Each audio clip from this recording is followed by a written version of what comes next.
Sir, अगर आपको भी फायर इंश्योरेंस के बारे में जानना है तो ये वीडियो आपके लिए है और ये इस चैनल का सबसे पहला वीडियो है, तो थोड़ी ब्रीफिंग कर देता हूँ। इस चैनल पर हम फायर इंश्योरेंस के रिलेटेड सारी जानकारी जानेंगे, सीखेंगे और समझेंगे। ये सबसे पहला लेक्चर है, तो यहाँ पे बेसिक से शुरुआत करेंगे। बेसिक में डेफिनेशन हो गया, कवरेज हो गया, टर्म्स के मतलब हो गए, एसेंशियल इंग्रेडिएंट हो गए, पिलर हो गए, वो सब चीज़ों के बारे में चर्चा करेंगे और उसके बाद जानेंगे प्रिंसिपल्स एंड फ्रेमवर्क के बारे में और बाकी सारी चीज़ें आने वाले वीडियोस में आपके साथ मैं कवर कर लूँगा। सबसे पहले यहाँ पे जान लेते हैं फायर इंश्योरेंस होता क्या है। देखो, नाम से ही पता चल जाता है, फायर मतलब आग, और आग लगने से जो भी आपको नुकसान होता है उसका अगर आपको कवरेज चाहिए तो उसके लिए जो इंश्योरेंस लेना पड़ेगा उसको बोला जाएगा फायर इंश्योरेंस। अब आग मतलब कवरेज यहाँ पे क्या मिलता है, किसको कवर करते हैं, तो देखो प्रॉपर्टी हो गई, मशीनरी हो गई, प्लांट हो गए, बिल्डिंग हो गई, रेसिडेंशियल हाउसेस हो गए, उन सभी इसको, और जो भी हाउसेस में है या फिर मशीनरीज है या फिर प्लांट है उसके अंदर स्टॉक्स है, उन सभी को भी कवरेज मिलेगा। ठीक है। बट एग्जाम में काफ़ी बार ये पूछा जाता है कि फायर इंश्योरेंस का बिजनेस कहाँ पे डिफाइन हुआ है। तो फायर इंश्योरेंस का बिजनेस जो डिफाइन हुआ है वो सेक्शन 2 में डिफाइन हुआ है, इंश्योरेंस एक्ट 1938 के। सो फायर इंश्योरेंस बिजनेस किस जगह डिफाइन हुआ है, तो इंश्योरेंस एक्ट 1938 के सेक्शन नंबर 2 में फायर इंश्योरेंस बिजनेस डिफाइन हुआ है। एग्जाम के पॉइंट ऑफ व्यू से ये काफ़ी इंपॉर्टेंट है। कैसे डिफाइन हुआ है, तो ये ऐसे डिफाइन हुआ है, ये रही इसकी डेफिनेशन, एक बार मैं आपके लिए पढ़ लेता हूँ।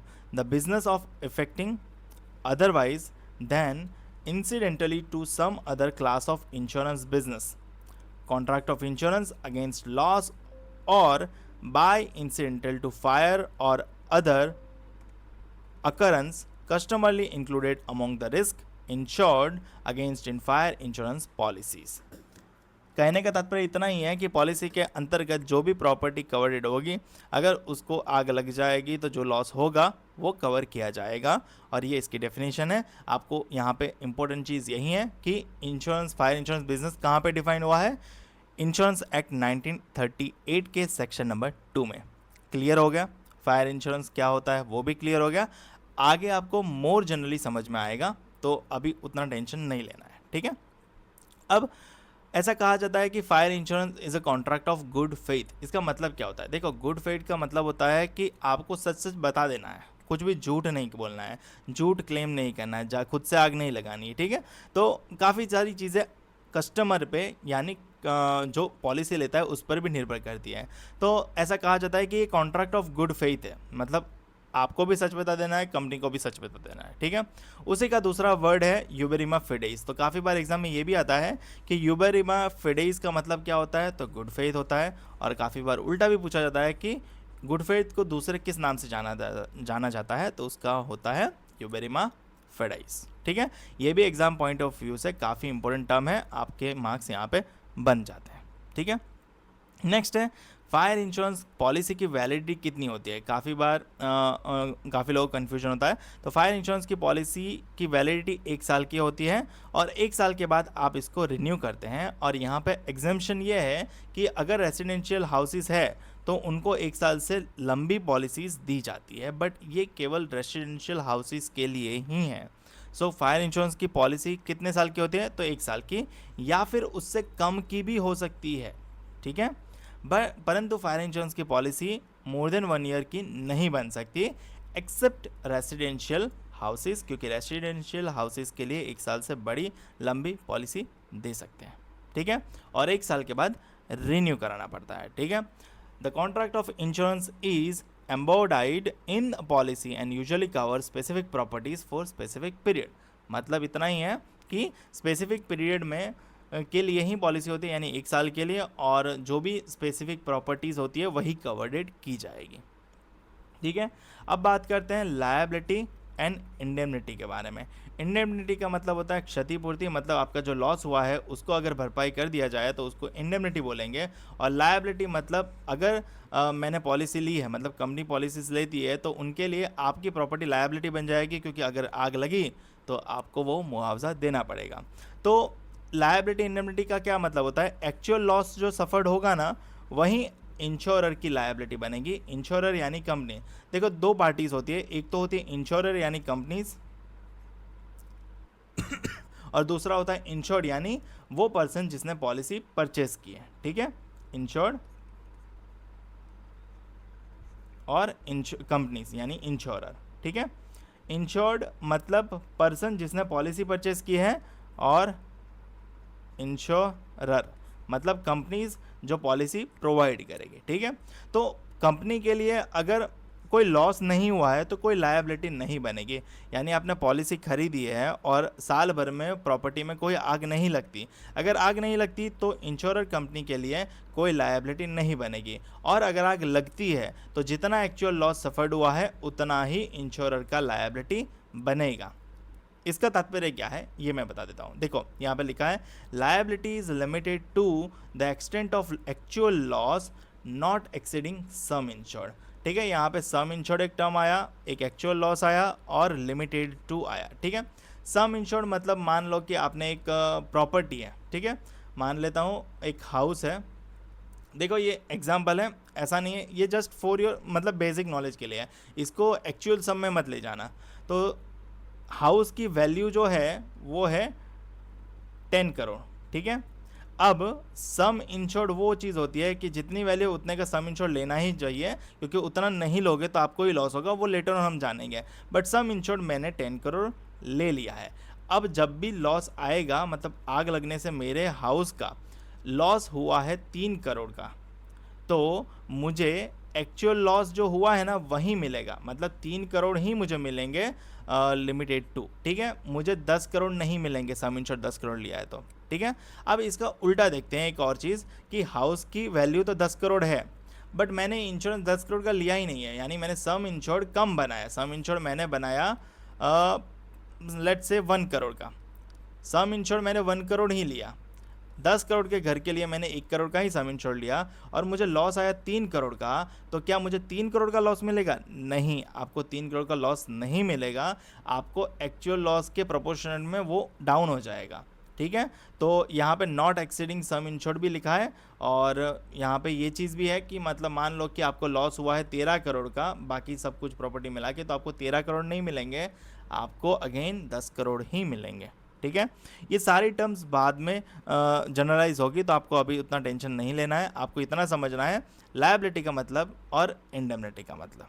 ठीक है, लायबिलिटी मतलब कंपनी के लिए जितना आपका घर है वो लायबिलिटी है, और इंडेमनिटी मतलब क्षतिपूर्ति, लॉस होने पे जितने का लॉस हुआ है उतना अगर आपको भरपाई कर दिया जाए तो वो क्षतिपूर्ति हो जाएगी। ठीक है, अब subject matter of fire insurance क्या होता है? तो subject matter of fire insurance is any kind of movable और इमूवेबल प्रॉपर्टी जिसकी एक पेक्यूनरी वैल्यू होती है। पेक्यूनरी वैल्यू का मतलब होता है financial value. So financial value of what? So financial value of buildings, financial value of furniture and fittings, financial value of house hold and contents, financial value of plant and machinery, financial value of stocks and merchandise. ये stocks share market वाला stock नहीं है, ये stock मतलब godown वाला जो भी हमने रॉ मटेरियल रखा है ना उसके बारे में बात कर रहा है। ठीक है, तो ये सभी चीज़ फायर इंश्योरेंस में कवर्ड होते हैं, और भी एसेंशियल चीज़ें है जिसकी पेक्यूनरी वैल्यू बन सकती है, वो चीज़ फाइनेंशियल मतलब फायर इंश्योरेंस में कवर होती है। इसलिए बोला जाता है fire insurance is a matter of insurance, subject matter of fire insurance is any movable और इमूवेबल प्रॉपर्टी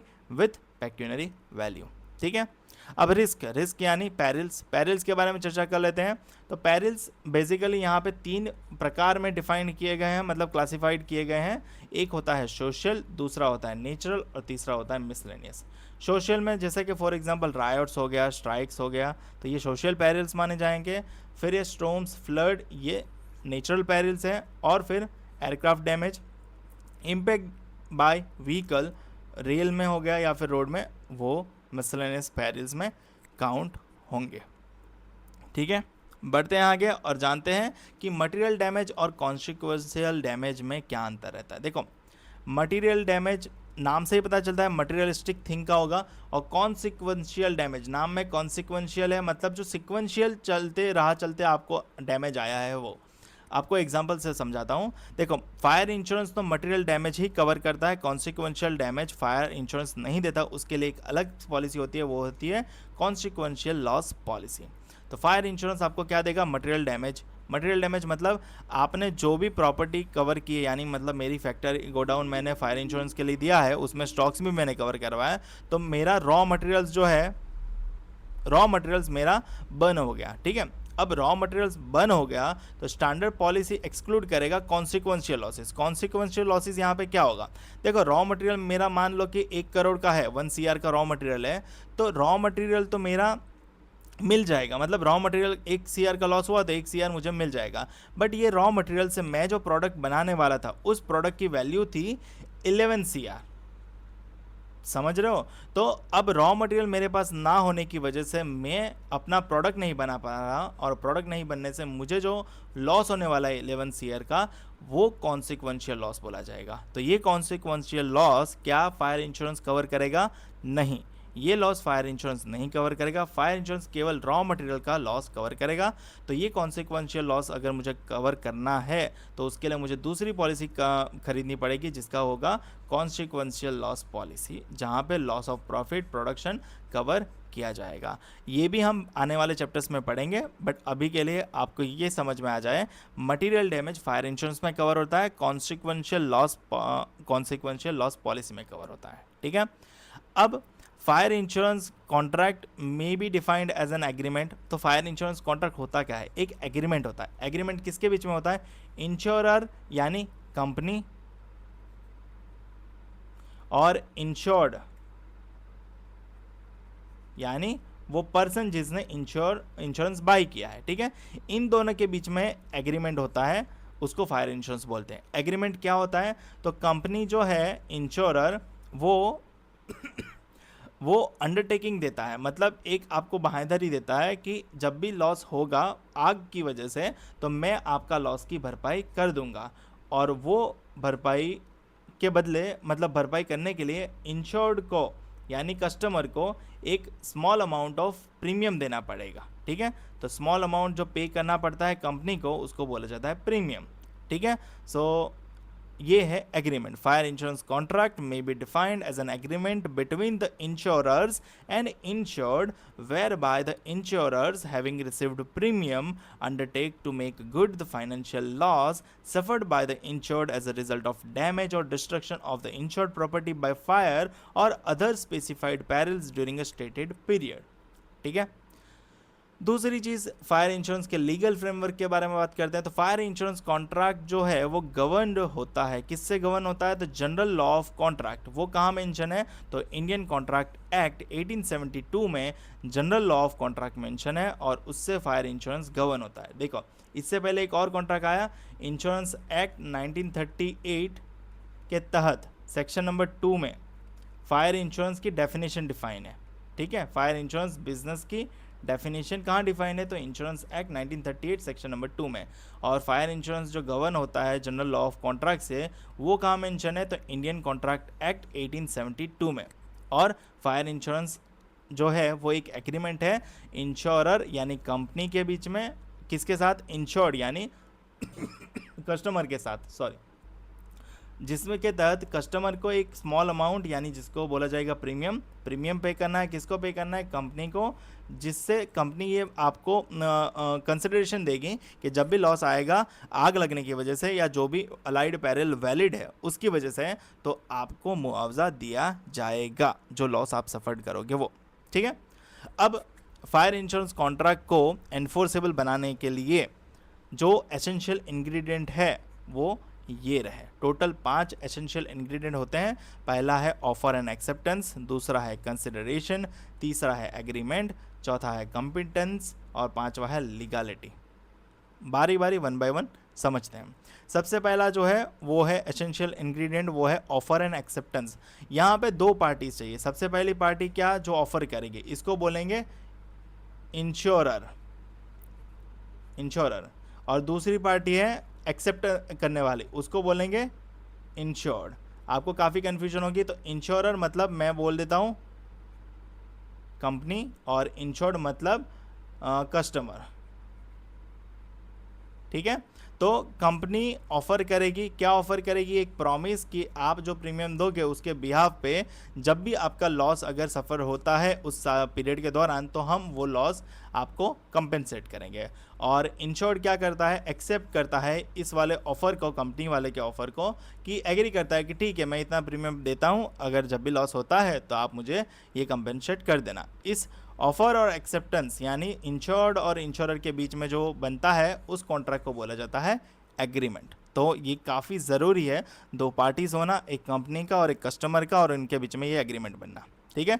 दूसरा है कंसिडरेशन। कंसिडरेशन का मतलब ही वही होता है कि आप जो प्रीमियम पे कर रहे हो उसके बिहाफ पे जब भी लॉस आएगा तो कंपनी क्लेम के तौर पे आपको वो लॉस कंपेंसेट करके देगी, और ये कंसिडरेशन आपको देती है इंश्योर्ड्स कंसिडरेशन। ठीक है। ये इंश्योर्ड का इंश्योर्ड्स मतलब कस्टमर, कस्टमर का कंसिडरेशन क्या है, प्रीमियम पे करना, और इंश्योरर यानी कंपनी,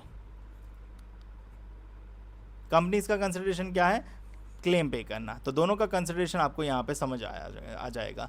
एक्सचेंज ऑफ वैल्यू, ठीक है। तो इंश्योर्ड यानी कस्टमर का कंसिडरेशन प्रीमियम पे करना है, और कंपनीज का कंसिडरेशन क्लेम पे करना है। समझ में आ गई बात। कंसिडरेशन का मतलब value of exchange for the performance promised in the contract. Third है कॉम्पिटेंट पार्टीज, यानी वैलिड पार्टीज कौन सी है, जो लीगली कॉम्पिटेंट है उसी के लिए फायर इंश्योरेंस दिया जाएगा, जो माइनर है उनको नहीं दिया जाएगा, इनसेंट पर्सन के लिए भी नहीं दिया जाएगा, इंटॉक्सिकेटेड पर्सन को भी नहीं दिया जाएगा। ठीक है। नेक्स्ट है लीगलिटी ऑफ ऑब्जेक्ट। जी हाँ, कॉन्ट्रैक्ट जो है वो लॉ के मतलब अंतर्गत होना चाहिए, enforceable. Contract must be for a lawful purpose. Illegal purpose के लिए कॉन्ट्रैक्ट नहीं किया जाएगा, इंश्योरेंस नहीं लिया जाएगा। अगर इंश्योरेंस पब्लिक पॉलिसी के अगेंस्ट जा रहा है, कोई लॉ को वायलेट कर रहा है, तो आपका इंश्योरेंस खारिज कर दिया जाएगा, इनवैलिड काउंट होगा। तो ये चीज़ ध्यान में रखना। ठीक है। तो ये था लेक्चर 1। इसकी समरी देख लेते हैं। तो सबसे पहले डेफिनेशन हमने देखी। डेफिनेशन कहाँ डिफाइंड है, तो इंश्योरेंस एक्ट 1938 के सेक्शन नंबर 2 में फायर इंश्योरेंस बिजनेस की डेफिनेशन डिफाइंड है। काफ़ी इंपॉर्टेंट है, ये चीज़ ध्यान में रखना। और फायर इंश्योरेंस पॉलिसी का जो टर्म होता है, वैलिडिटी होती है, वो 1 साल या उससे कम हो सकती है, except residential homes. Residential homes के लिए 1 साल से ज़्यादा की हम पॉलिसी दे सकते हैं, बट बाकी सारी रेगुलर पॉलिसीज़ को 1 साल से ज़्यादा हम नहीं दे सकते, उसको रिन्यूअल दे सकते हैं 1 साल के बाद। ठीक है। स्कोप क्या है फायर इंश्योरेंस का, तो मटेरियल डैमेज ही है और जिसकी पेक्यूनरी वैल्यू बने। ठीक है। कॉन्सिक्वेंशियल लॉस यहाँ पे नहीं है। पेरिल्स कौन कौन से हैं, तो पेरिल्स को 3 कैटेगरी में डिवाइड किया है, सोशल पेरिल्स, नेचुरल पेरिल्स और मिशनलिस पेरिल्स। ये पेरिल्स भी ध्यान में रखना। किस लॉ से गवर्न होता है फायर इंश्योरेंस, तो जनरल लॉ ऑफ कॉन्ट्रैक्ट जो डिफाइंड है इंडियन कॉन्ट्रैक्ट एक्ट 1872 में। तो ये चीज़ भी आपको ध्यान में रखनी पड़ेगी। ठीक है। यहाँ पे 2 एक्ट आए, इंश्योरेंस एक्ट 1938 और इंडियन कॉन्ट्रैक्ट एक्ट 1872। और वैलिडिटी मतलब 5 एनफोर्सेबल, जो 5 पिलर्स बोले जाएंगे कॉन्ट्रैक्ट के, या 5 एसेंशियल इंग्रेडिएंट बोले जाएंगे, वो कौन कौन से हैं, तो सबसे पहला है ऑफर एंड एक्सेप्टेंस, दूसरा है कंसिडरेशन, तीसरा है एग्रीमेंट, चौथा है कॉम्पिटेंस और पांचवा है लीगलिटी। ठीक है। मुझे उम्मीद है आपको अच्छे से समझ आया होगा। अगर समझ आया है तो कमेंट सेक्शन में लिख देना कि सर समझ आया है, और अगर कुछ इम्प्रूवमेंट की ज़रूरत है तो भी कमेंट सेक्शन में बता देना, तो हम उसको इम्प्रूव कर लेंगे। मिलते हैं अगले वीडियो में आगे की कहानी के साथ, यानी आगे के एक्सप्लेनेशन के साथ।